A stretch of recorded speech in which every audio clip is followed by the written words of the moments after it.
ఆయన అలా వెడుతుండగా ఎక్కడైనా గోవు మూత్రం పోస్తోందనుకోండి, మనమైతే ఇలా చల్లుకుంటాం. ఆయన వెంటనే వెళ్ళి ఆ గోమూత్ర ధార కింద కూర్చునేవారు. ఇది పరమ స్వచ్ఛమైనటువంటి గంగాజలం. ఇవాళ నన్ను గంగమ్మ అనుగ్రహించింది, నాకు గంగా స్నాన ఫలితం అని చెప్పి గోమూత్రం దగ్గర కూర్చునేవారు.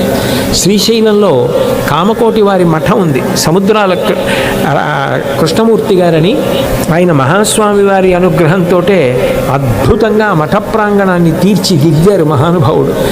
అక్కడ ఆయన ఒక రోజు రాత్రి శ్రీశైలం వెళ్ళి చాలాసేపు ధ్యానం చేశారు.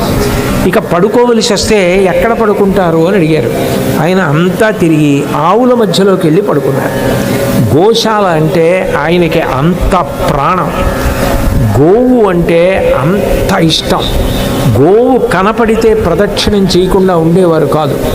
గోవు అంటే ఆయన దృష్టిలో సాక్షాత్తు పరదేవతయే.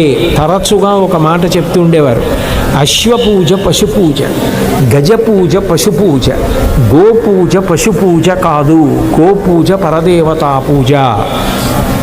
కామాక్షికి పూజ చేస్తే ఎంతో, గోవుకి పూజ చేయడం కూడా అంతే.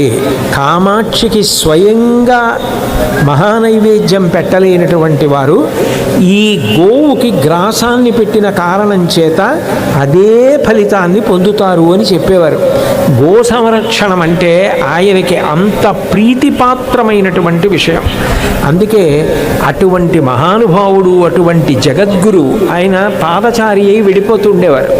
వెళ్ళిపోతున్నప్పుడు ఎక్కడైనా గోవుల మందలు కనపడ్డాయనుకోండి, ఆయన ఎంత సంతోషంగానో కూర్చుని ఆ గోవులన్నిటి వంక చూస్తూ వాటికి గ్రాసం పెడుతూ ఆనందపడిపోయేవారు.